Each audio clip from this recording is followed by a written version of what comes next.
Hello बच्चों, कैसे हो? ठीक हो? पढ़ाई हो रही है? चलो, मैं आज एसी का लेक्चर नंबर 3 आज मैं आपको बताने वाला हूँ। इससे पहले मैंने आपको बताया था एल सर्किट, आर सर्किट, उसके बाद से सी सर्किट।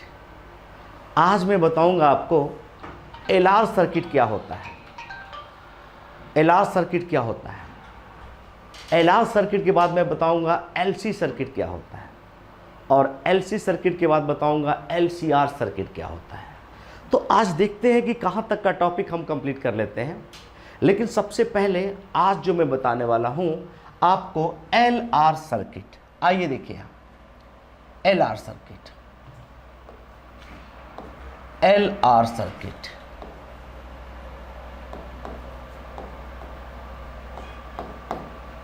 एल आर सर्किट क्या है? मैंने आपको बताया था कि एक ऐसी सर्किट लेनी है जिस सर्किट में हमारे पास एल के यानी कॉइल के साथ रेजिस्टेंस अटैच हो। आज जब कॉइल के साथ रेजिस्टेंस अटैच होगा उस सर्किट को हम बोलेंगे एल आर सर्किट। तो आओ देखो एल आर सर्किट बनता कैसे है। तो देखो बेटा, सबसे पहले एसी को मैंने ले लिया और एसी से जो कनेक्ट करा दिया, यहां देखो ये हमारा रेजिस्टेंस हो गया और यहां मैंने कॉइल ले ली। ये हमने सर्किट बनाया। यहां जो वोल्टेज का इक्वेशन है V0 साइन ओमेगा टी, हमने वोल्टेज का इक्वेशन ले लिए और इसको हमने कह दिया क्या, देखो ये R है और ये L है। लेकिन रियल में इसमें वोल्टेज क्या होगा बेटा? तो देखो VR वोल्टेज इसमें हो जाएगा और VC वोल्टेज इसमें हो जाएगा। लेकिन यहां बड़ा इंपॉर्टेंट पॉइंट आपके पास आ गया, और वो इंपॉर्टेंट पॉइंट क्या है, बहुत ध्यान से सुनना। मैंने इसके पहले जो अब आपको बताया था कि देखा जाए कि अगर जो केवल यहां कौन से सर्किट हो, एल सर्किट हो, तो याद करो इसमें बताया था कि वोल्टेज 90 डिग्री फेज डिफरेंस में करंट से लीड कर जाता है। ये बात तो आप समझ में आ गई होगी। और यहां जो वोल्टेज होता है उसको मैंने आपको पिछले लेक्चर में बताया था कि वोल्टेज लीड कर जाता है। देखो किससे भाई? तो करंट से। ये करंट यहां होता है, दिखाई दिया, ये करंट है और ये क्या है, वोल्टेज। देखो वोल्टेज लीड कर गया इतना, और भी फेज डिफरेंस में मैक्सिमम 90 डिग्री। तो किसमें मैंने बताया था कि वोल्टेज लीड करता है? बोलो, एल सर्किट में। एल सर्किट में क्या बताया था कि वोल्टेज लीड करता है। लेकिन रेजिस्टेंस के लिए जब आर सर्किट की बात मैंने आपसे बताया था, तो याद रखना, जब रेजिस्टेंस होता था तो उस कंडीशन में मैंने आपको बताया था कि जो वोल्टेज होता है वो वोल्टेज न लीड करता है और न ही लैग करता है। करंट और वोल्टेज दोनों जीरो फेज डिफरेंस में होते हैं। ये टॉपिक मैंने आपको बता दिया था। देखो यहां ये क्या है, वोल्टेज है, ये क्या है, करंट है। दोनों क्या है, जीरो फेज डिफरेंट में है।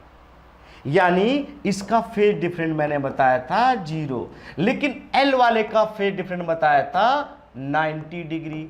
यानी इसमें किसमें, एल सर्किट में वोल्टेज 90 डिग्री लीड कर जाता है। किससे लीड करता है भाई? करंट से लीड करता है। इसलिए यहां लीडिंग कैपेसिटी किसके पास होती है? वोल्टेज के पास होती है, और करंट बेचारा 90 डिग्री लैग करता है। ये बताया था मैं। और देखो आर सर्किट में करंट और वोल्टेज दोनों जीरो फेज में होते हैं, इसीलिए जो फेज डिफरेंट होता है वो जीरो होता है। शायद ये टॉपिक आपको याद होगा, पिछले मैं 2 लेक्चर में ये सारे टॉपिक आपको कंप्लीट कराया था। लेकिन आज मुझे ये टॉपिक पढ़ना है जिसको कहते हैं एल आर सर्किट। आओ एल आर सर्किट को देखते हैं कैसे सॉल्व करते हैं। ये बातें हम हटा लेते हैं। आइए अब एल आर सर्किट में देखो बेटा क्या होगा। एल आर सर्किट में आओ देखो, चलिए एल आर सर्किट में देखें। बड़ा इंपॉर्टेंट पॉइंट बोलने जा रहा हूं, उसको ध्यान से सुनना और इसको नोट कर लेना। उस पॉइंट क्या है, देखो इसमें करंट और वोल्टेज दोनों है ना, करंट और वोल्टेज दोनों। तो जब करंट और वोल्टेज दोनों है तो हम क्या करते हैं बेटा कि करंट को कांस्टेंट कर लेते हैं, दोनों में करंट को कांस्टेंट कर लेते हैं और वोल्टेज के वेरिएशन को देखते हैं। जब हम करंट को कांस्टेंट कर लेंगे और वोल्टेज के वेरिएशन को देखेंगे तो यहां देखो इसमें क्या होगा, आओ दिखाते हैं थोड़ा सा। यहां देखो, यहां हम दिखाते हैं आपको, करंट को कांस्टेंट कर लिए, दोनों में करंट कांस्टेंट है, तो वोल्टेज देखो इसमें क्या करेगा, लीड करेगा ना, किसमें बोलो। तो मैंने आपको दिखाया ये कॉइल में लीड करता, अभी तो मैंने बताया था कॉइल में लीड करता है और रेजिस्टेंस में आते ही 0 पे हो जाता है। तो यहां दोनों के वोल्टेज का अगर जो ग्राफ दिखाते हैं तो यहां देखिए, ये किसका है, कॉइल का वोल्टेज है जो लीड कर गया, और दूसरा दिखा दिए कि उस समय जिस समय इसका वोल्टेज लीड कर रहा है, करंट का वोल्टेज क्या है, 0 फेज पे है। तो देखो मैंने 0 पे दिखा दिया, ऐसे देखो ये वोल्टेज किसका है भाई, वी आर का है। लीड कौन किया भाई बोलो, कौन लीड किया, तो देखो जो कॉइल में वोल्टेज है वो किसके, रेजिस्टेंस के वोल्टेज से लीड कर गया, यानी लीडिंग कैपेसिटी किसके पास है बोलो, कॉइल के वोल्टेज के पास है। तो उसके बाद मैंने आपको बताया कि जब ये बातें आपको समझ में आ गया तो क्यों नहीं इसका हम फेजर डायग्राम बना लें, और फेजर डायग्राम जो हमारा बनेगा वो किस तरीके से बनेगा, आओ देखो यहां हम दिखाते हैं, ये भी पॉइंट बड़ा ध्यान से सुनना। यहां देखो इसमें हमने दिखा दिया VL वोल्टेज, ये वाले ग्राफ को दिखा रहा हूं बेटा, इतने पॉइंट्स को देखो, यहां ये वाले पॉइंट्स को दिखा रहा हूं, इसमें जो 90 डिग्री बन रहा है इसी को ध्यान से समझना। यहां मेरा क्या दिखा दिया, और ये VR कहां हो जाएगा, यहां हो जाएगा, ठीक है, और ये पॉइंट हमने दिखा दिया आपको 5, और ये हो जाएगा V, ठीक है। यानी इसमें LR सर्किट में अगर जो करंट को कांस्टेंट रखते हैं और वोल्टेज के वेरिएशन को देखते हैं तो वोल्टेज कॉइल में लीड करता है और रेजिस्टेंस में वोल्टेज 0 फेज पे होता है। तो आपको मैंने दिखा दिया फेजर डायग्राम,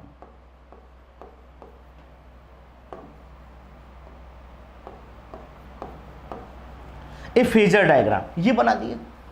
कोई डाउट, क्लियर है कि फेजर डायग्राम, एक बार और सुनो, बड़ा इंपॉर्टेंट पॉइंट है। मैंने कहा करंट को कांस्टेंट रखिए किसमें, एलआर सर्किट में, और वोल्टेज के वेरिएशन को देखिए। अब वोल्टेज के वेरिएशन को देखते हैं तो वोल्टेज क्या करता है, कॉइल में लीड करता है और रेजिस्टेंस में वोल्टेज 0 पे होता है। इसका मतलब ये ग्राफ बनाए, ये ग्राफ बनाए। अगर जो नेट पोटेंशियल आपको निकालना होगा तो कैसे निकालोगे बेटा, यहां देखो नेट पोटेंशियल निकालना है।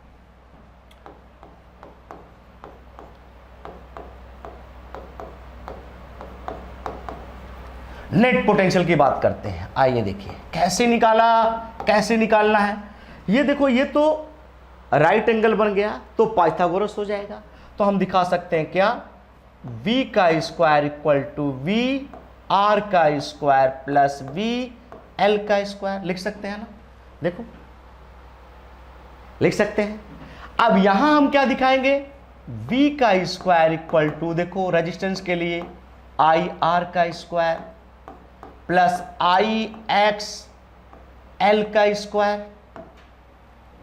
ये बात समझे, आपको मैं बताया था पहले कि v equal to I R हो जाएगा, किसके लिए, r के लिए, अब v l के लिए आई एक्स एल हो जाएगा।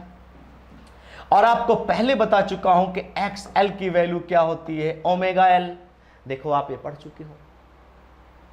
अब यहां मैं वैल्यू में रखता हूं, अब देखो यहां मैंने क्या किया, ये करंट है उसको मैंने रूट से बाहर निकाल दिया, तो आर स्क्वायर और यहां क्या हो जाएगा एक्स एल का स्क्वायर।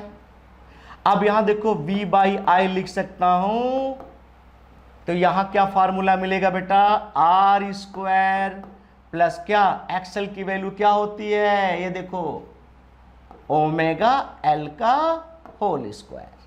ठीक है, अब एक इंपॉर्टेंट पॉइंट यहां और आ जाता है। अब वो क्या आता है, बी बाई आई का रेशियो। और बी बाई आई के रेशियो को हम क्या कहते हैं, रेजिस्टेंस नहीं कहते। क्यों भाई, B बाई आई का रेशियो कांस्टेंट नहीं हो रहा है, तो रेजिस्टेंस नहीं कहते और रिएक्टेंस भी नहीं कह सकते। रिएक्टेंस तब कहते हैं जब कॉइल में अकेला C और R हो, ठीक है, या C हो या क्या हो, L हो, तब हम B बाई आई का रेशियो कांस्टेंट नहीं होता, उसमें रिएक्टेंस कहते हैं कि वोल्टेज करंट को रिएक्ट कर रहा है या करंट वोल्टेज को रिएक्ट कर रहा है, लेकिन यहां कुछ ऐसा नहीं है, यहां तो L के साथ R आ गया, इसलिए B बाई आई का रेशियो इंपीडेंस बोला जाता है। हाँ, इंपीडेंस की यूनिट भी ओम ही होती है, जो रेजिस्टेंस की यूनिट होती है। रिएक्टेंस की यूनिट भी क्या होती है, ओम ही होती है। लेकिन यहां देखो ये फार्मूला Z से दिखाते हैं और V बाई क्या मिल गया, I मिल गया। अब इस Z को कहते क्या है बेटा, याद रखिए। तो मैंने आपको बताया कि ये जो Z होता है उसको हम बोलते हैं इंपीडेंस। क्या बोलते हैं, बोलो, इंपीडेंस बोलते हैं। तो यहां हम दिखा सकते हैं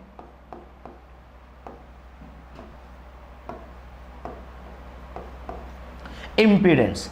चलिए, ये इंपीडेंस का फार्मूला क्या मिल गया बेटा, तो यहां देखो इंपीडेंस इसके जगह पर लिख दिए तो R स्क्वायर ये मिला और ओमेगा L का होल स्क्वायर। तो तुमसे कोई पूछा जाए कि ये बताओ कि LR सर्किट का इंपीडेंस क्या होता है, तो आप इसको बताओगे। ठीक, एक बार और देखिए, बड़ा इंपॉर्टेंट पॉइंट मैंने बताया आपको, और वो बताया कि LR सर्किट क्या होता है। सबसे पहले बताया LR सर्किट में L और R ये सर्किट AC से कनेक्ट कर दिया जाए, और बड़ा इंपॉर्टेंट पॉइंट मैंने आपसे पहले बताया था, फिर एक बार बता रहा हूं कि उसमें करंट को कांस्टेंट कर दिए, वोल्टेज के वेरिएशन को देखिए। जब वोल्टेज के वेरिएशन को देखेंगे तो L में वोल्टेज क्या करेगा, लीड करता है, और R में वोल्टेज 0 पे होता है। इसका मतलब ये आपको फेजर डायग्राम दिखाई देगा, और इसमें क्या होगा, पाइथागोरस बना लेगा, जिससे हम क्या करेंगे, पाइथागोरस का इक्वेशन बना के इंपीडेंस निकाल लेंगे। अब हम क्या करते हैं, इंपीडेंस जब मेरे पास आ गया तो यहां पहला पॉइंट देखो मैं दिखा देता हूं, इंपीडेंस। और इंपीडेंस आपने निकाला Z इक्वल टू रूट में क्या, R स्क्वायर प्लस क्या, ओमेगा L का होल स्क्वायर। ये आपने इंपीडेंस निकाला बेटा, पहला फार्मूला जो बड़ा इंपॉर्टेंट है। दूसरा फार्मूला चाहे आप तो यही नेट करंट निकाल सकते हैं।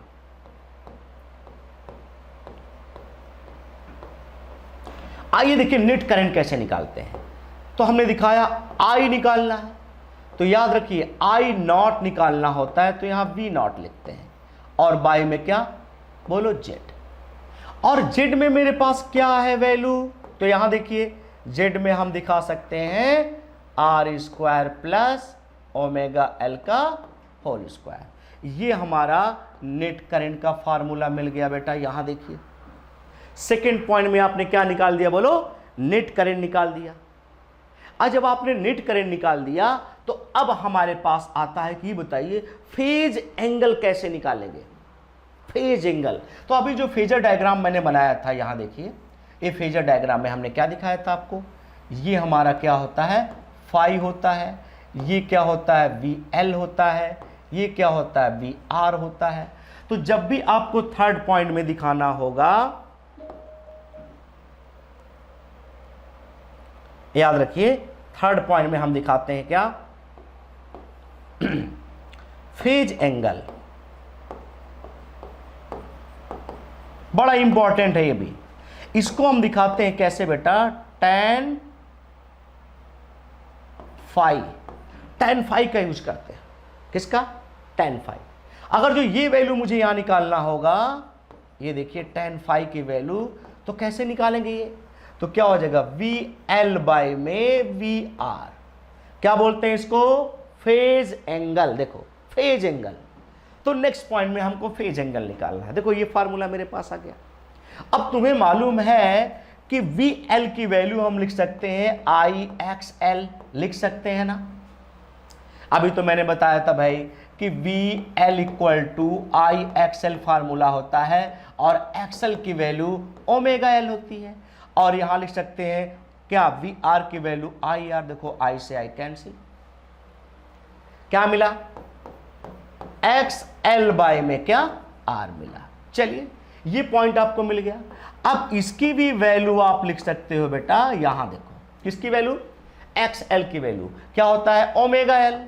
तो ओमेगा L बाय में क्या हो जाएगा, R। ये फार्मूला मिल गया आपको फेज एंगल निकालना होगा। किसका बोलो? तो मैंने कहा एलआर सर्किट का फेज एंगल निकालना होगा, तो आप ये फार्मूला यूज कर सकते हो।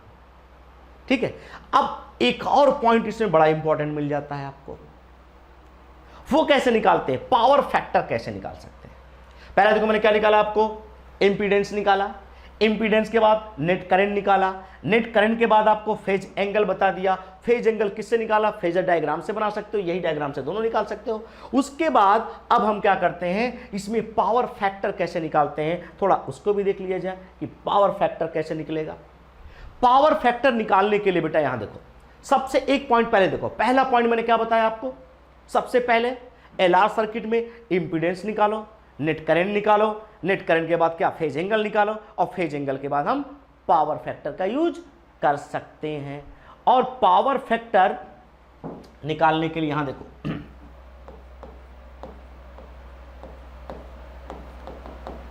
अब यहां देखिए पावर फैक्टर में हम दिखा लेते हैं यहां कि ये वैल्यू डिनोट करते हैं cos फाई से। लेकिन देखो बेटा कैसे, एक बार यहां देखो, इस पॉइंट को, इस पॉइंट को देखो, इस पॉइंट को देखो, ये मैंने आपको बना दिया फाई के वैल्यू। ये होता है ओमेगा एल और ये क्या होता है आर, तो ये वाली वैल्यू क्या हो जाएगी, आर स्क्वायर, और यहां हो जाएगा ओमेगा एल का होल स्क्वायर। यही तो था इसमें जो मैंने बताया था, अभी जो फेजर डायग्राम दिखाया था उससे ये बन सकता है बेटा। यहां देखो, ये मैंने आपसे कहा था ये फाई हो जाएगा, ठीक है, फाई हो जाएगा तो ये क्या हो जाएगा, वी एल हो जाएगा, ये वी आर हो जाएगा।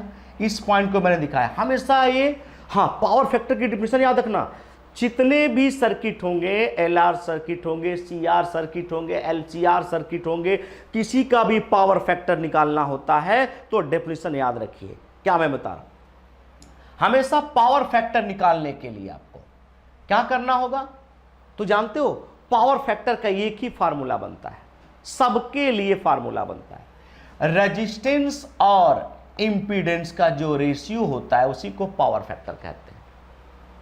किसी भी सर्किट में जो रेजिस्टेंस और इंपीडेंस का रेशियो होता है उससे हम निकालते हैं पावर फैक्टर। यहां देखिए power factor R by Z. किसी भी सर्किट का आप पावर फैक्टर इससे निकाल सकते हो। क्या कहोगे, the ratio of resistance to the impedance या एंड इंपीडेंस इज कॉल्ड, क्या दिखाओगे बोलो, power factor of LR circuit.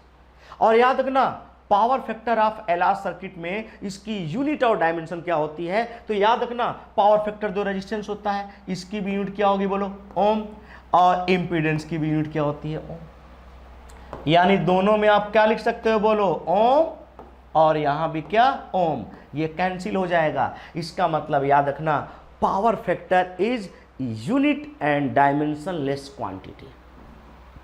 तो तुमको अगर जो किसी भी सर्किट का पावर फैक्टर निकालना होगा तो कैसे निकालोगे, एक बार फार्मूला याद रखना, मैंने क्या बोला, द रेशियो आप क्या दिखाओगे बोलो, रेजिस्टेंस एंड इंपीडेंस। यानी रेजिस्टेंस और इंपीडेंस का जो रेशियो होता है उसी को हम क्या बोलते हैं बोलो, पावर फैक्टर बोलते हैं। और पावर फैक्टर आसानी से आप निकाल सकते हो। तो चलिए पावर फैक्टर निकालें। पावर फैक्टर की यूनिट क्या होती है, तो मैंने बोला पावर फैक्टर की यूनिट और डायमेंशन दोनों लेस होता है क्योंकि सेम क्वांटिटी का रेशियो बन जाता है, ऊपर भी ओम नीचे भी ओम। यानी इंपीडेंस, रिएक्टेंस और रेजिस्टेंस तीनों का यूनिट डायमेंशन और यूनिट डायमेंशन दोनों सेम होता है। यानी कैसे बताओगे, यूनिट क्या होता है भाई, ओम, और डायमेंशन क्या होता है रेजिस्टेंस का, ml2 t-3 a-2, ml2 t-3 a-2। तो ये रेजिस्टेंस ही होता है किसका, यूनिट इंपीडेंस का और किसका, रिएक्टेंस का। चलिए ये मिल गया पावर फैक्टर। लेकिन पावर फैक्टर का एक और फार्मूला बना सकते हो, cos phi equal to R by क्या, Z में मैंने क्या बोला था बेटा, R स्क्वायर प्लस क्या, ओमेगा एल का होल स्क्वायर। देखो इस पे हमारे न्यूमेरिकल्स लग सकते हैं, आसानी से आ सकते हैं।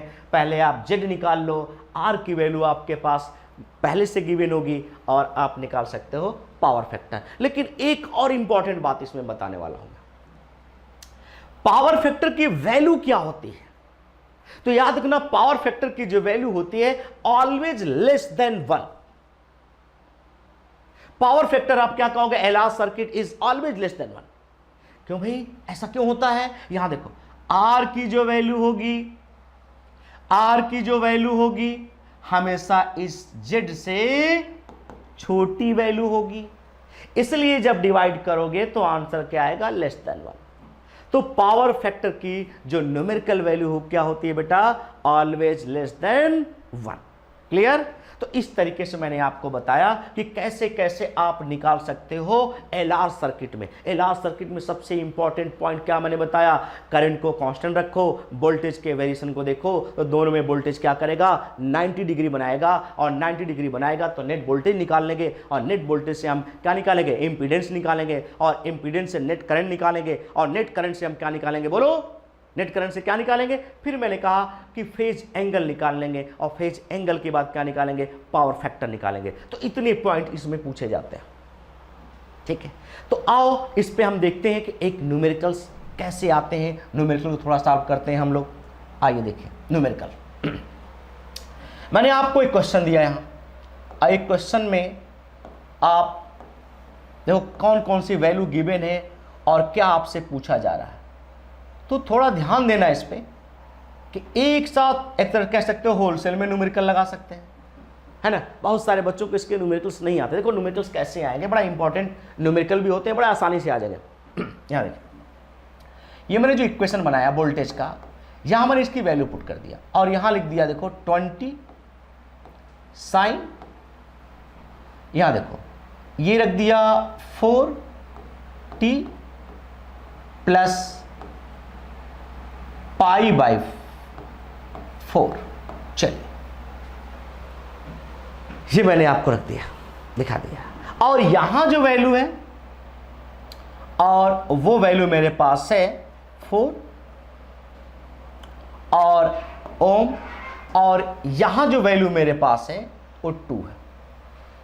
ठीक है, और यहां 2h है। अब आपसे क्या क्या पूछा है, बहुत ध्यान से सुनना, क्या क्या पूछा है इसमें। पहला क्वेश्चन ये पूछता है कि चलो बताओ भाई पीक वोल्टेज क्या होगा, पीक वोल्टेज।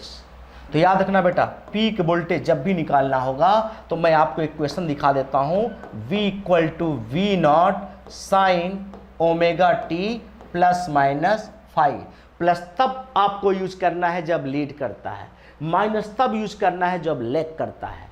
उस कंडीशन में देखा जाए तो हम अगर जो अपना वोल्टेज का इक्वेशन यहां लिखते हैं तो ये मिल जाता है 20, उसके बाद मिलता है साइन, उसके बाद मिलता है 4t प्लस क्या है, पाई बाई 4। आइए देखिए, यानी अगर जो पीक वोल्टेज पूछा जाए तो आप बता दो 20, यही क्वेश्चन आंसर मिल गया। अगर जो आपसे पूछा जाए एंगुलर वेलोसिटी, तो देखो बेटा ये वाली एंगुलर वेलोसिटी है इसकी। फेज डिफरेंट पूछा जाए तो फाई की वैल्यू देखो ये मिल गया आपको। तो 3 क्वेश्चन तो यही आ गए आपके। कैसे, peak voltage 20 volt, angular velocity 4 radian पर सेकेंड, उसके बाद फेज डिफरेंट पाई बाई 4, और पाई बाई 4 की जो वैल्यू क्या होगी बेटा, यहां देखो पाई बाई 4 = 45। फेज डिफरेंट आपको 45 मिल गया। कोई डाउट? आइए अब आगे बढ़ते हैं। कुछ क्वेश्चन मिल गया यहां। अगर जो आपसे फ्रीक्वेंसी पूछता है तो क्या करोगे बेटा, आ जाओ फ्रीक्वेंसी। तो फ्रीक्वेंसी का फार्मूला मैंने बताया था ω/2π। ये कैसे आया तो ये भी तो बताया था, ω = 2πf। यहां से f निकालो। क्या तुम्हारे पास ओमेगा की वैल्यू गिवन है? हाँ गिवन है, 4 है। देखो 4 मिल गया, और यहां क्या मिला, 2π मिल गया। ये कैंसिल आउट हो गया, ऊपर 2/π क्या मिल गया, हर्ट्ज आपको मिल गया फ्रीक्वेंसी। टाइम पीरियड पूछता है, जस्ट इसका अपोजिट कर लीजिए, वो भी निकल जाएगा आपको। चलिए पीक वोल्टेज पूछता है तो भी आपका निकल जाएगा। अब हम आगे बढ़ते हैं और इस क्वेश्चन को सॉल्व करते हैं कि भैया बताओ ये कि रिएक्टेंस क्या होगा, इसमें रिएक्टेंस क्या होगा। तो रिएक्टेंस में हमें निकालना पड़ेगा x और क्या, l की वैल्यू, ओमेगा और l की वैल्यू। तो देखो ओमेगा हमारे पास पहले से है 4, निकाल लेंगे, और l की वैल्यू भी आपके पास गिवन है, यहां देखो 2, तो इंटू 2 लिख दिया। क्या मिल जाएगा, 4 इंटू ये 8 हो जाएगा, और जो 8 हो जाएगा वो 8 हम क्या लिखेंगे, ओम लिखेंगे, क्योंकि इसको कहते हैं इंडक्टिव रिएक्टेंस। तो इंडक्टिव रिएक्टेंस की वैल्यू आपको मिल गया 8 ओम। कोई डाउट? चलिए ये भी मिल गया। अगर जो मैं आपसे कहूं कि हमारे पास ये 4th क्वेश्चन में आपको बताना है कि भैया ये बता दीजिए कि इसका Vrms वोल्टेज क्या होगा, तो देखो ये भी फार्मूला बताया हूं आपको, V0/√2। क्यों भाई नहीं आ जाएगा? V0 की वैल्यू देखो यहां दिया है 20, इसमें क्या दिक्कत है, 20/√2, ये भी निकाल सकते हो। चलो इसके अलावा मैं आपसे क्वेश्चन पूछता हूं क्वेश्चन नंबर 5 में कि ये बताइए कि अगर जो इस पूरे सर्किट में इंपीडेंस निकालना हो तो कैसे निकालेंगे। तो इंपीडेंस का भी तो फार्मूला मैंने अभी बताया, वो कैसे होगा भाई, R² प्लस क्या, ओमेगा L का होल स्क्वायर।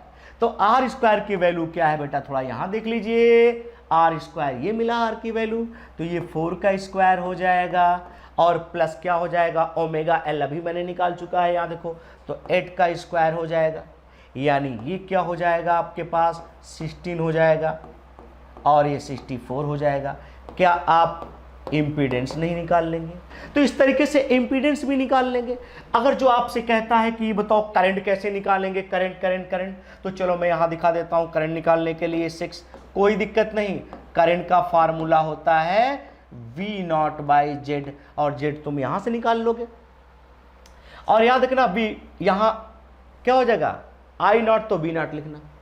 तो आसानी से आप क्या निकाल सकते हो, इंपीडेंस निकाल सकते हो। इंपीडेंस निकाल लोगे तो करंट निकाल लोगे, करंट निकाल लोगे तो आपका, अच्छा चलिए एक और पॉइंट हम देते हैं। अगर जो आपसे पूछेगा बताओ कि फेज एंगल क्या होगा, तो फेज एंगल निकालने के लिए हम क्या करते हैं, अब इसको दिखाते हैं। और देखो फेज एंगल, ये 6 पॉइंट में फेज एंगल में अभी बताए थे बेटा, क्या हो जाएगा tan phi, और tan phi की वैल्यू होता है ओमेगा L/R। देखो ओमेगा L की वैल्यू मैंने 8 दिखाया था, और R की वैल्यू देखो 4 है, चेक कर लो यहाँ क्या हो जाएगा, 2 आ जाएगा। ये आपने क्या निकाल लिया, बोलो 2 निकाल लिया। अगर जो आपसे कोई कहता है कि ये बताइए पावर फैक्टर क्या होगा, तो अभी मैंने बताया था cos क्या phi, और cos phi की वैल्यू R/Z, क्या दिक्कत है भाई, R/Z निकाल सकते हो। ये R की वैल्यू 4 दिया था, और Z की वैल्यू हम लोगों ने क्या निकाला था, तो ये 4 का स्क्वायर था, और ये 8 का स्क्वायर था, नहीं निकाल लोगे। तो इस तरीके से सारे के सारे न्यूमेरिकल्स आप सॉल्व कर सकते हो। इसके इतने क्वेश्चन इस तरह से बन रहे हैं, सब निकाल सकते हो। चाहे पावर फैक्टर पूछे, पावर फैक्टर निकाल सकते हो, फेज एंगल निकाल सकते हो, इंपीडेंस निकाल सकते हो, या पीक वोल्टेज निकाल सकते हो, फ्रीक्वेंसी निकाल सकते हो, फेज डिफरेंस निकाल सकते हो, नेट करंट निकाल सकते हो, जो भी आपसे पूछा जाए आसानी से आप निकाल सकते हो। तो ये टॉपिक मैंने आपको बताया। अब नेक्स्ट टॉपिक इसी के जैसा है, अब वो टॉपिक हमारे पास क्या है बेटा, आओ देखते हैं। अब हम कहेंगे कौन सी सर्किट, तो देखा जाए अब हमारे पास C और R सर्किट की बात करेंगे।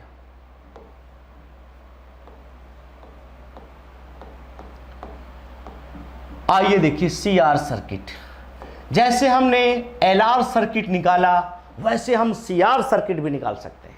और CR सर्किट कैसे निकालेंगे, आओ देखो यहाँ बड़ा अच्छा सा कॉन्सेप्ट यहाँ भी हम लेंगे। सबसे पहले AC लेंगे, और AC से AC के सर्किट में सीरीज में, उसमें भी हमने सीरीज में कनेक्ट किया था किसका, L और R को। यहाँ भी C और R को हम AC के साथ सीरीज में कनेक्ट कर देते हैं, तो हमारा क्या बनता है, CR सर्किट बनता है। देखिए यहाँ मैंने दिखा दिया C, और यहाँ दिखा दिया ये R, मतलब रेजिस्टेंस।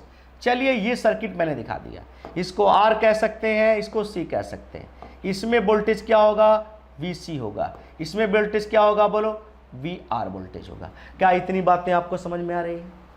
एक में VC वोल्टेज है, एक में क्या होगा, बोलो VR वोल्टेज होगा। सीरीज में कनेक्ट है, इसका मतलब सीरीज में क्या होता है, करंट तो सेम होता है, और वोल्टेज क्या होता है, डिफरेंट होता है। तो मैंने आपसे कहा भी था, एक काम करते हैं, जो पिछले वाले पॉइंट में मैंने बताया था, किसमें, बोलो LR सर्किट में, सेम वैसे ही कंडीशन इसमें भी अप्लाई होगा, इसलिए बहुत ज़्यादा टेंशन नहीं होगा, बड़ा आसान सा कॉन्सेप्ट होगा और आसानी से सॉल्व भी कर सकते हो। तो मैंने कहा इसमें मुझे क्या करना होगा, तो इसमें एक ही काम करना होगा। अब वो काम क्या है, याद रखना कि C और R में फिर वही बोलो जो मैंने पिछले, क्या होगा, इसमें एलार्ज सर्किट में बोला था करंट को कांस्टेंट कर दो और वोल्टेज के वेरिएशन को देखो। तो जब करंट को हम कांस्टेंट कर देंगे और वोल्टेज के वेरिएशन को देखेंगे तो करंट देखो आर में भी 0 पे, करंट किसमें सी में भी 0 पे। भाई दोनों को कांस्टेंट कर दो, लेकिन जैसे आगे बढ़े आर में वोल्टेज भी तो 0 पे होता है। देखो मैंने दिखाया था आपको, एक बार और दिखा दूं शायद आप भूल जाए। अगर जो हम रेजिस्टेंस का लेते हैं तो रेजिस्टेंस में दिखाए थे कि वोल्टेज और करंट दोनों क्या होते हैं, ये वोल्टेज और ये करंट दोनों 0 फेज में होते हैं। किसके लिए, रेजिस्टेंस के लिए, याद रखिएगा। तो फेज डिफरेंस 0 होता है। लेकिन वही अगर जो सी की बात करते हैं, कैपेसिटर की बात करते हैं, तो कैपेसिटर में बेचारा वोल्टेज 0 पे होता है लेकिन करंट लीड कर जाता है। दिखाई दिया, करंट क्या कर गया, लीड कर गया। ये किस सर्किट की बात करता हूं, सी सर्किट की बात करता हूं। इसलिए इसमें जो फेज डिफरेंट होता है मैक्सिमम 90 डिग्री होता है। और कहते हो कि सी सर्किट में क्या होगा, करंट लीड कर जाता है वोल्टेज से और भी फेज डिफरेंट में मैक्सिमम 90 डिग्री। तो चलो मैंने ये बताया था आपको। तो सही माने में अगर जो ढूंढोगे यहां, तो यहां तो रेजिस्टेंस है, रेजिस्टेंस में करंट वोल्टेज दोनों सेम फेज में है। इसका मतलब वोल्टेज भी, भाई करंट को तो कांस्टेंट कर लिए, वोल्टेज के वेरिएशन को देखते हैं तो वोल्टेज 0 पे होगा। और जैसे कैपेसिटर में आएगा वोल्टेज कहां चला जाएगा, लैग कर जाएगा। क्यों, एक और कंडीशन देख लीजिए आप। अगर जो हम वोल्टेज, यहां देखो, यहां अगर जो हम करंट को कांस्टेंट कर दें, 0 पे कर दें, तो वोल्टेज बेचारा क्या होगा, 90 डिग्री लैग करेगा। तो देखो यहां से आएगा, दिखाई दिया, क्योंकि डिफरेंट आपका क्या होना चाहिए, 90 डिग्री। देखो ये 90 डिग्री बना रहा है यहां। तो अगर जो करंट को मैंने कांस्टेंट कर दिया, ये करंट है, कांस्टेंट कर दिया, तो देखो सी में वोल्टेज क्या कर रहा है, बोलो, सी में वोल्टेज लैग कर गया। और आर में वोल्टेज और करंट दोनों 0 पे है। इसका मतलब अगर जो इसके लिए हम बनाते हैं फेजर डायग्राम, तो क्या बनेगा बेटा, यहां देखिए, थोड़ा ध्यान से देखिए, क्या ये बनेगा, किस पॉइंट में बनेगा। तो मैंने कहा कि इसका वोल्टेज, रेजिस्टेंस के लिए वोल्टेज तो किस पे होगा, 0 पे होगा। देखो 0 पे है। लेकिन याद रखना, इस कैपेसिटर के लिए वोल्टेज लैग करेगा। ये देखो ये लाइन दिखाया हूं, लैग करेगा। इसका मतलब यहां से होगा। तो आप दिखा दोगे बी और सी, यानी ये पॉइंट आप दिखाओगे, ये इसका ये फाई हो जाएगा और ये वी हो जाएगा। इसी को हम कहते हैं फेजर डायग्राम।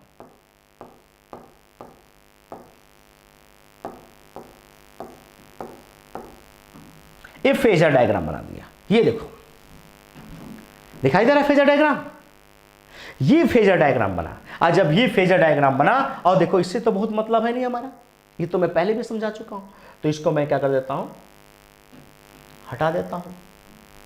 चलिए अब देखिए आपको क्या हुआ यहां। अब इस पॉइंट को मैं आगे बढ़ाता हूं और फिर सॉल्व किया जाता है। ये ग्राफ आपको मिल गया बेटा, फेजर डायग्राम देखो बना दिया, ये वाला फेजर डायग्राम। ये भी तो पाइथागोरस बनाएगा, क्योंकि इसके बीच बनने वाला एंगल 90 है, चेक कर लो। जब 90 है तो पाइथागोरस बनाएगा। और जब पाइथागोरस बनाएगा तो नेट पोटेंशियल कैसे निकालेंगे हम, यहां देखो नेट पोटेंशियल निकालना हो, ठीक है। नेट पोटेंशियल निकालने के लिए फार्मूला v का square equal to V R का स्क्वायर प्लस वी सी का स्क्वायर, यही तो बनेगा। एक बार थोड़ा चेक करके देखो भाई, यहां बनेगा। चलिए, और जब ये बनेगा तो बड़े आसानी से इसको हम सॉल्व कर सकते हैं। v का स्क्वायर इक्वल टू क्या कह दे, आई आर का स्क्वायर प्लस यहां क्या हो जाएगा, आई एक्स सी का स्क्वायर, ये मिल गया। इन दोनों में करंट को हम क्या कर सकते हैं, बोलो, हम करंट को बाहर ले लेते हैं और यहां हम क्या करते हैं, लिख सकते हैं आर स्क्वायर प्लस क्या, यहां क्या दिखा दें, बोलो, एक्स सी का स्क्वायर। चलिए ये मिल गया। यहां हम दिखा, ये तो हट जाएगा रूट इसका। अब यहां क्या दिखा देंगे, v बाई आई की वैल्यू, तो रूट में हो जाएगा आर स्क्वायर प्लस, अच्छा बताओ एक्स सी की वैल्यू क्या बताए थे, याद है, एक्स सी की वैल्यू XC की वैल्यू 1/ω/c, याद है? तो मैं यहां लिख सकता हूं 1/ω/c का होल स्क्वायर। फिर बेटा मैंने आपको क्या कहा था कि B/I का रेशियो, यहां रेजिस्टेंस नहीं होगा, रिएक्टेंस नहीं होगा, क्योंकि कॉइल में क्या है, C के साथ R भी है, इसलिए B/I के रेशियो को हम क्या बोलते हैं, इम्पीडेंस, और इम्पीडेंस का फार्मूला होता है V/I। यहां हम लिख सकते हैं क्या, इम्पीडेंस। ये इम्पीडेंस हो गया। अब इम्पीडेंस की वैल्यू क्या निकालोगे, यहां थोड़ा देखो तो क्या लिख दूं, बोलो R² = 1/ω/c का होल स्क्वायर। इस तरीके से आपने निकाल दिया पूरे सर्किट का इम्पीडेंस। जब आपने इम्पीडेंस निकाला तो आपके पास कुछ और भी फार्मूले आ गए। अब कैसे निकालोगे, मैंने कहा था फेज एंगल कैसे निकाले, आओ देखो phase angle.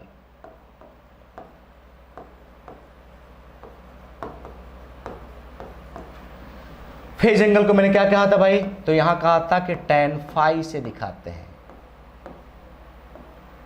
tan phi।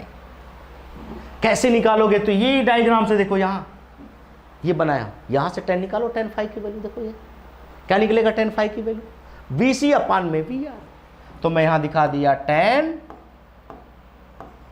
phi, तो यहां हो जाएगा क्या, VC/VR। अब VC की वैल्यू क्या होगी, IXC/ क्या, IR। देखो I से I कैंसिल, क्या मिला tan phi की वैल्यू बेटा, यहां tan phi = मिल गया XC/ क्या, बोलो R मिला।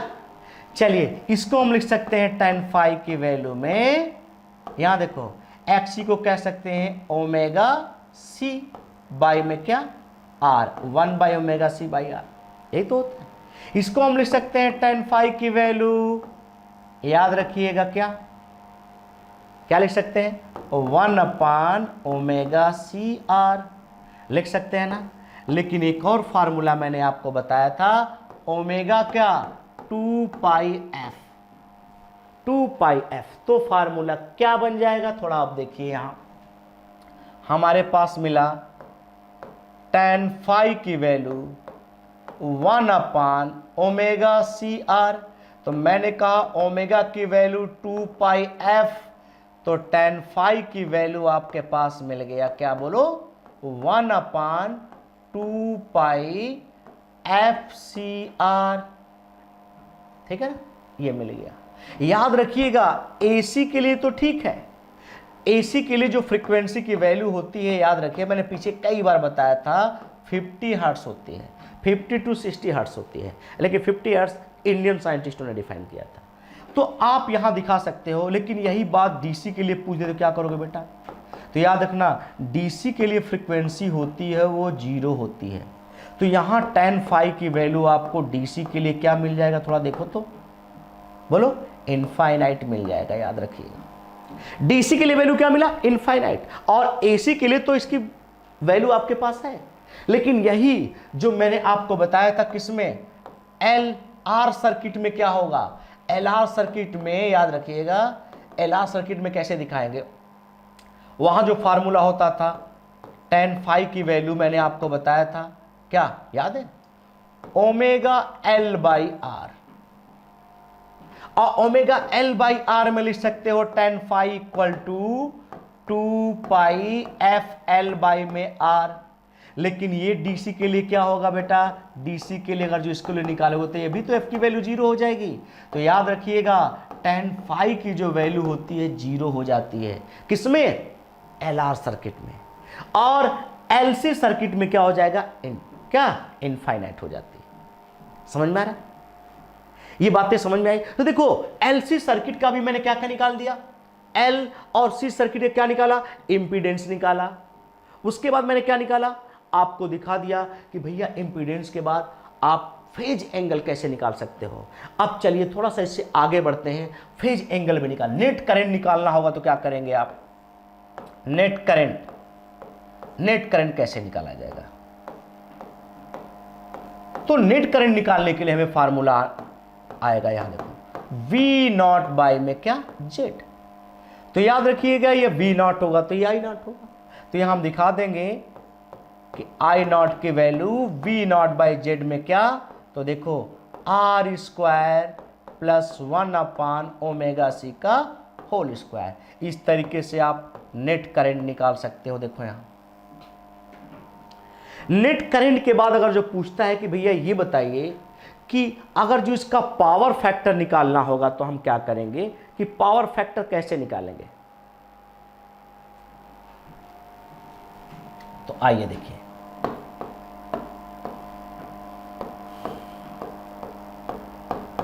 पावर फैक्टर, अब पावर फैक्टर को डिनोट किया जाता है cos फाई से। देखिए पावर फैक्टर जब भी निकालना होगा तो मैंने आपको बताया था, देखो वही कॉन्सेप्ट यहां भी अप्लाई करोगे। ये हो जाएगा फाई, याद करिए, और यहां हो जाएगा 1/ओमेगा सी, और ये हो जाएगा आर। तो आप क्या निकाल सकते हैं, इंपीडेंस की वैल्यू आर स्क्वायर 1/ओमेगा सी का होल स्क्वायर। अब पावर फैक्टर में मैंने सबके लिए बताया था एक ही फार्मूला होता है आर बाई जेड। अब आर बाई जेड होता है तो आर की वैल्यू आपको मिल गया, और जेड की वैल्यू में क्या होगा ये लिख सकते हो आर स्क्वायर प्लस 1/ओमेगा सी का होल स्क्वायर। ये पावर फैक्टर, पावर फैक्टर की यूनिट यहां भी वही होगी क्या, यूनिट एंड डायमेंशनलेस हो जाएगा पावर फैक्टर। फिर आप यहां बता सकते हो कि पावर फैक्टर तो निकल गया, और पावर फैक्टर की जो वैल्यू होगी लेस देन 1 होती है, यूनिट डायमेंशन होता नहीं है। और किसी का पावर फैक्टर निकालने के लिए रेजिस्टेंस और इंपीडेंस का रेशियो होता है, वही पावर फैक्टर होता है। तो नेट करंट भी आपने निकाल दिया, और देखा जाए तो आपने क्या कर दिया, पावर फैक्टर भी इसका निकाल दिया। इस तरीके से सारे के सारे पॉइंट इसका आपने सॉल्व कर लिया।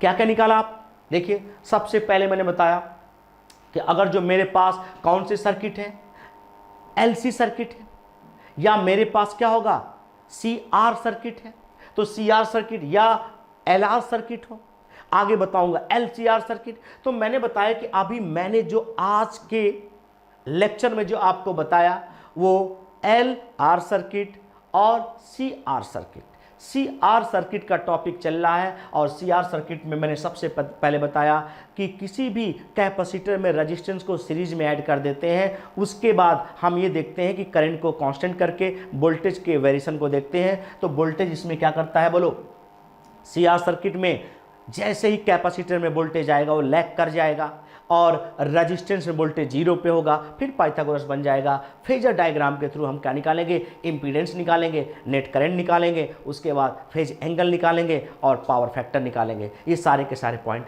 निकाल लेंगे। लेकिन अब जो मैं बताने वाला हूं इससे भी इंपॉर्टेंट है, उसको कहते हैं जानते हो क्या, एलसीआर सर्किट। आइए देखिए एलसीआर सर्किट, एलसीआर सर्किट,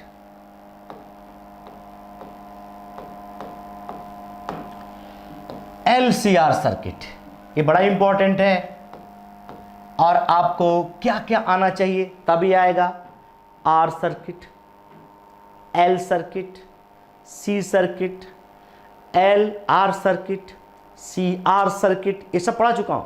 उसके बाद आया एलसीआर सर्किट। तो आइए देखते हैं एलसीआर सर्किट में क्या करते हैं हम। तो मैंने कहा एसी के साथ किसको, एल को, सी को, आर को सीरीज में कनेक्ट करा दीजिए। कैसे, तो यहां देखो ये मैंने दिखा दिया आपको। आइए यहां देखिए एल सी आर, देखो मैंने यहां दिखा दिया, इसको एल कह दिए, इसको सी कह दिए, इसको आर कह दिए। इसमें वोल्टेज क्या होगा, वी एल होगा, इसमें वोल्टेज वी सी होगा, इसमें वोल्टेज वी आर होगा। यहां सारी बातें आपको एक साथ समझना है, जितनी बातें मैंने पीछे बताया था। और वो कैसे समझ में आएगा, तो भैया थोड़ा सा दिमाग लगाओ। हमने करंट को तो कांस्टेंट कर दिया, इसमें जो जितना भी करंट आ रहा था मैंने क्या कह दिया बोलो, कि सारे करंट को आप कांस्टेंट कर लीजिए। जब करंट को कांस्टेंट कर लिए तो इसमें वोल्टेज के वेरिएशन को थोड़ा देखो, तो वोल्टेज कैसे आएगा। आओ थोड़ा फेजर डायग्राम बना के दिखाता हूं आपको। पहले यहां देखो, रेजिस्टेंस की बात करूंगा तो वोल्टेज किस पे होगा भाई, 0 पे। केवल वोल्टेज को दिखा रहा हूं इसमें, रेजिस्टेंस में वोल्टेज किस पे होता है भाई, बोलो, 0 पे। चलिए, लेकिन अगर जो ये रेजिस्टेंस का मैंने आपको दिखा दिया, अगर जो मेरे रेजिस्टेंस वाली वैल्यू, चलिए अगर जो मैं लेता हूं किसके लिए, बोलो कॉइल के लिए, तो वोल्टेज क्या करेगा, लीड करेगा। तो ये किसका हो जाएगा, बोलो एल के लिए हो जाएगा। और ये भी याद रखिए कि अगर जो हम लेते हैं किसे, कैपेसिटर, तो उसमें वोल्टेज लैग करता है, तो ये वाला पॉइंट आपको यहां से दिखाना पड़ेगा।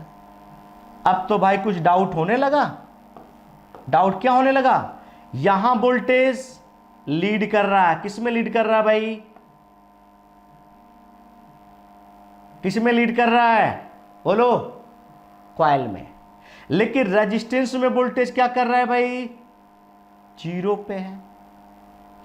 और किसमें, कैपेसिटर में वोल्टेज देखिए यहां लैग कर रहा है। समझ में? अब इसी को थोड़ा एक साथ मैं दिखाता हूं फेजर डायग्राम।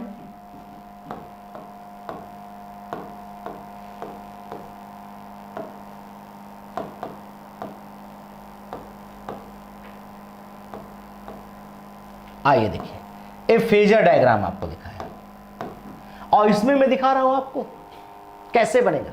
तो देखो बेटा, इसको समझना बड़ा जरूरी है, यहीं से सारे काम होने हैं। इसको मैंने दिखा दिया VL।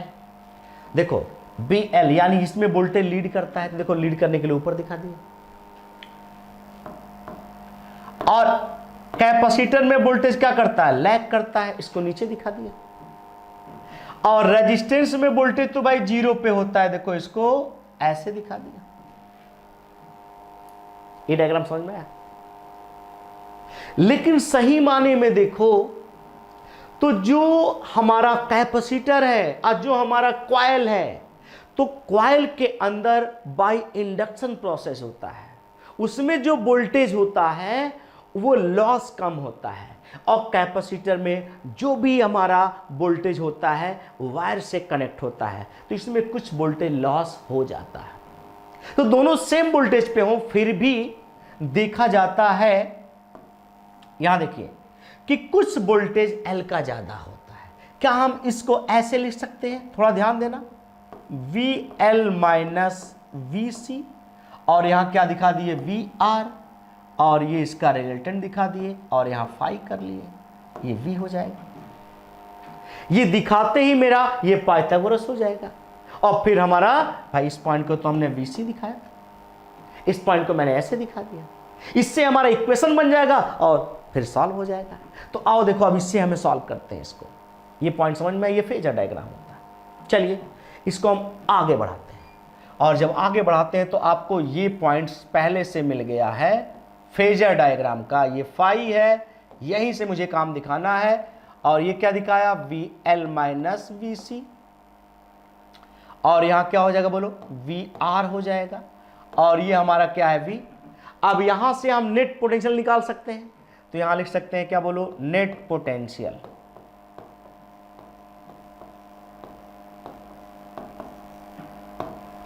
नेट पोटेंशियल कैसे निकालते हैं, तो मैंने कहा था V का स्क्वायर इक्वल टू VR का स्क्वायर प्लस क्या, VL माइनस VC का स्क्वायर। थोड़ा ध्यान देना इस पे, ये पॉइंट देखो आ गया,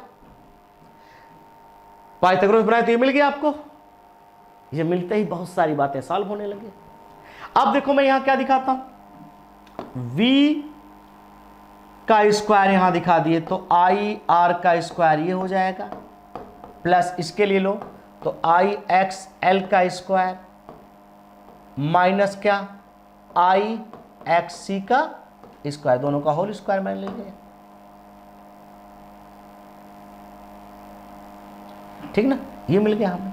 अब इसमें से हम कॉमन ले लेंगे, क्या देखो I को कॉमन कर लिए, ये रूट में आ गया, R का स्क्वायर प्लस यहां क्या, XL माइनस XC का होल स्क्वायर। आया कि नहीं आया, देखो ये मिल गया। उसके बाद हम क्या करते हैं, यहां देखो, यानी V बाई आई, फिर V बाई आई के रेशियो क्या कहते हैं, क्या रेजिस्टेंस कहेंगे, रिएक्टेंस कहेंगे, नहीं क्या बोलेंगे, इंपीडेंस। तो मैंने आपको बताया b by I equal to Z, तो यहाँ b बाई आई का रेशियो हम निकाल सकते हैं। यहाँ देखो b बाई आई दिखा सकते हैं, और b बाई आई की वैल्यू यहाँ क्या, आर स्क्वायर प्लस क्या बोलो, एक्स एल माइनस एक्स सी का होल स्क्वायर। देखो बनाया, और यही वैल्यू को मैं यहां दिखा दूं जेड, तो अब जेड में क्या दिखा दूं बेटा, ध्यान से देखना, तो आर का स्क्वायर, यहां क्या omega L minus 1 by omega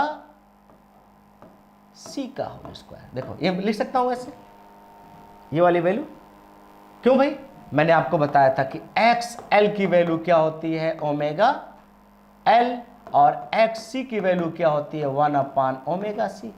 तो यही दोनों वैल्यू मैंने यहां पुट कर दिया, देखो ये मिल गया। और इसी को क्या बोलते हैं बोलो, इम्पीडेंस। क्या बोलते हैं, इम्पीडेंस। तो इम्पीडेंस आपने एलसीआर का भी निकाला, देखा जाए तो एलसीआर को सीरीज में कनेक्ट करा दिए, फिर करंट को कांस्टेंट रख के वोल्टेज के वेरिएशन को देखें, तो रेजिस्टेंस में वोल्टेज 0 पे होता है, उसके बाद जैसे वो कॉइल में आता है वोल्टेज लीड कर जाता है, और जैसे कैपेसिटर में आता है वोल्टेज लैग कर जाता है। इसी इक्वेशन को बना करके मैंने पाइथागोरस बना लिया, और आपका मिल गया इम्पीडेंस। इम्पीडेंस के बाद सेकंड में आप निकाल सकते हो नेट करंट।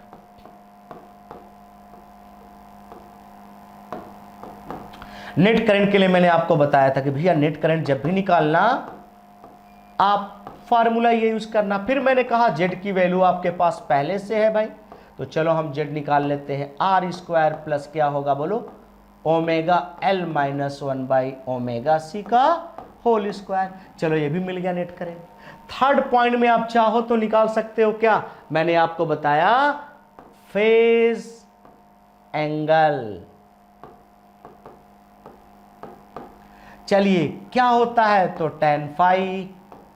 चलिए tan फाई आपने निकाल दिया, क्या फार्मूला बनेगा फेज एंगल का भाई, तो यहीं से देखो ना, V L minus V C by में वी आर। तो आओ फेज एंगल थोड़ा सा हम देखते हैं नेक्स्ट पेज पे, आइए। तो यहां मैंने दिखा दिया आपको क्या, tan फाई की वैल्यू। tan फाई की वैल्यू में क्या होगा, V L minus V C by में क्या होगा, वी आर। थोड़ा इसको सॉल्व कर लीजिए भाई, इसको हम सॉल्व करेंगे तो I X L minus I X C by में क्या हो जाएगा, आई आर। दोनों में हमने आई को कॉमन ले लिया, यहां देखो क्या मिला, X L minus X C by में क्या हो जाएगा, आई आर। आई और आई कैंसिल हो गया। अब देखो tan फाई की वैल्यू हमने निकाल दिया, क्या बोलो, omega L minus 1 by omega C by में आर। देखो यही मिला ना, आया कि नहीं आया, तो आपने फेज एंगल निकाला। अरे आपको मैं कई बार बता चुका हूं कि एक्सएल की वैल्यू क्या होती है, ओमेगा एल, और एक्सी की वैल्यू होती है 1 पाई ओमेगा सी। यही दोनों वैल्यू मैंने देखो यहां पुट कर दिया, और ये मिल गया हमें, नहीं मिल जाएगा। अब देखा जाए तो मैंने आपको क्या कर दिया, क्या निकाला बोलो, फेज एंगल निकाल दिया, नेट करंट भी निकाल दिया, इंपीडेंस निकाल दिया। और यहां थोड़ा सा नोट में कुछ इंपॉर्टेंट पॉइंट होता है बेटा, इसको बड़ा ध्यान से देखना। आओ फर्स्ट पॉइंट में मैं ये बताना चाहता हूं, इन केस यहां देखो omega L greater than 1 by omega C, तब क्या होगा, एलसीआर सर्किट किसके जैसा बिहेव करेगा, आंसर मालूम है। तो आओ देखो भाई, एलसीआर में था ये, तो एलसीआर किसके जैसा बिहेव करेगा, जबकि इसके पास ओमेगा एल ग्रेटर हो जाएगा किससे, 1 बाई ओमेगा सी से। तो उस कंडीशन में आप जानते हो क्या करोगे, आओ देखो यहां क्या करने वाले हैं, हम ये दिखाएंगे कि tan फाई की वैल्यू जो भी आंसर आएगा वो पॉजिटिव में आ जाएगा। देख लो, चेक करो। आज जब ये पॉजिटिव में आएगा तो एलसीआर सर्किट बिहेव करने लगेगा एल सर्किट के जैसा, यानी वोल्टेज लीड करता हुआ आपको दिखाई देगा इसमें। किसके जैसा, एल सर्किट के जैसा, है ना। एलसीआर सर्किट, एलसीआर सर्किट किसके जैसा बिहेव कर रहा है, बोलो एल सर्किट के जैसा, क्योंकि इसमें tan फाई की वैल्यू पॉजिटिव आ गया, और tan फाई की वैल्यू पॉजिटिव का मतलब होता है वोल्टेज का लीड करना, यानी एलसीआर एल सर्किट जैसा बिहेव करने लगा। ठीक है, चलिए अब नेक्स्ट पेज में देखते हैं कि यही मेरे पास क्वेश्चन रहा कि tan फाई की वैल्यू मेरे पास आ जाएगा ओमेगा 1/ωc में r। थोड़ा ध्यान से देखना। अब इस क्वेश्चन में मैंने कह दिया सेकेंड पॉइंट में कि ऐसा भी हो सकता है कि ओमेगा l से बड़ा होगा 1/ωc, तब क्या होगा? तब इसकी वैल्यू देखो निगेटिव में आएगी।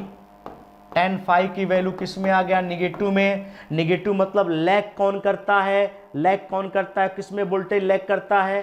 तो आप कहोगे सी सर्किट में। देखो ये फार्मूला मैंने बताया था, ये वोल्टेज लैग कर गया, तो ये कैसा दिखाई देगा आपको? बोलो, सी सर्किट के जैसा बिहेव करेगा क्या? तो बोलो LCR सर्किट किसके जैसा बिहेव करेगा? बोलो, सी सर्किट के जैसा बिहेव करेगा। कब? जब किसका मैंने बताया ओमेगा L से बड़ा हो जाए 1/ωc। और ये थर्ड पॉइंट जो आता है बेटा, इसका देखिए थर्ड पॉइंट, इसमें ऐसा हो जाए कि ओमेगा L और ओमेगा C दोनों इक्वल हो जाए। अब क्या होगा? तो यहां देखो थोड़ा सा इक्वल हो जाएगा, इसकी वैल्यू 0 हो जाएगी, यानी tan फाई की वैल्यू आपको मिल गया 0। यानी 0 पे कौन होता है वोल्टेज? किसका? तो रेजिस्टेंस का। यानी ये रेजिस्टेंस के जैसा बिहेव करेगा, यानी LCR सर्किट कैसा बिहेव कर रहा है? बोलो, रेजिस्टेंस के जैसा बिहेव कर रहा है। उस समय जब इंपीडेंस निकालना बड़ा इंपॉर्टेंट होता है तो R² omega L minus 1/ωc का होल स्क्वायर, सारी वैल्यू LCR में गिवन होगा, लेकिन देखो ये 0 हो जाएगा, तो Z किसके इक्वल हो जाएगा बेटा? R के इक्वल हो जाएगा। बड़ा इंपॉर्टेंट पॉइंट है। लेकिन क्वेश्चन में LCR की वैल्यू गिवन होगी, लेकिन आप R की वैल्यू क्या निकालोगे? Z। और उस कंडीशन में बेटा जब आप निकालोगे तो याद रखना, जितना रेजिस्टेंस होगा उतना ही इंपीडेंस होगा। तो करंट भी निकालना आपके लिए बड़ा आसान हो जाएगा। V0 बाई क्या? R लिख लेना Z के जगह पर, नहीं आ जाएगा? बोलो, मिल जाएगा। तो चलिए आपको ये भी मैंने बताया। अब इसका मैं आपको बताने वाला हूं पावर फैक्टर। याद रखना, पावर फैक्टर क्या होता है मैंने आपको बताया। कॉस फाई कैसे निकालोगे? मैंने बताया किसी का पावर फैक्टर निकालना होगा, रेजिस्टेंस अपॉन इंपीडेंस होता है, किसी का निकालना होगा। आपको अगर जो डायग्राम देखना है, डायग्राम जानना है, तो मैं देखो इसका भी डायग्राम दिखा दे रहा हूं। ये फाई हो जाएगा, मैंने कहा आप दिखा देंगे ओमेगा L माइनस 1/ωc दिखा देंगे, और यहां आप दिखा देंगे क्या? बोलो, R दिखा देंगे। ये Z का फार्मूला बन जाएगा क्या? R² plus omega L minus 1/ωc का स्क्वायर। नहीं मिल जाएगा? तो पावर फैक्टर का फार्मूला आप यहां निकाल सकते हो। कॉस फाई की वैल्यू R/Z में क्या लिख सकता हूं? ये वाली वैल्यू, यानी रूट में क्या? R², और यहां क्या हो जाएगा? ओमेगा L माइनस 1/ωc का होल स्क्वायर। इस तरीके से इसका भी पावर फैक्टर आप निकालोगे तो याद रखना हमेशा क्या आएगा? बोलो, पावर फैक्टर की वैल्यू ऑलवेज लेस देन 1। बेटा किसी का पावर फैक्टर निकालते हैं, इसमें हमेशा रेजिस्टेंस अपॉन इंपीडेंस रखते हैं, और रेजिस्टेंस अपॉन इंपीडेंस की जो वैल्यू होती है वो क्या दिखाओगे? बोलो, ऑलवेज लेस देन 1। तो मैंने आज के एपिसोड में, आज के लेक्चर में मैंने आपको बताया कि LR सर्किट क्या होता है, CR सर्किट क्या होता है, और LCR सर्किट क्या होता है। इसके अगले लेक्चर में मैं आपको बताऊंगा कि सबका पावर कैसे निकाला जाता है, वाटलेस करंट क्या होता है, चोक कॉइल क्या होता है, ट्रांसफार्मर क्या होता है, और LC ऑसिलेशन क्या होता है। तो आप ठीक से देखिए और ठीक से समझिए, डाउट अलग से पूछिए। और आज का एपिसोड मैं यहीं क्लोज करता हूं। Thank you.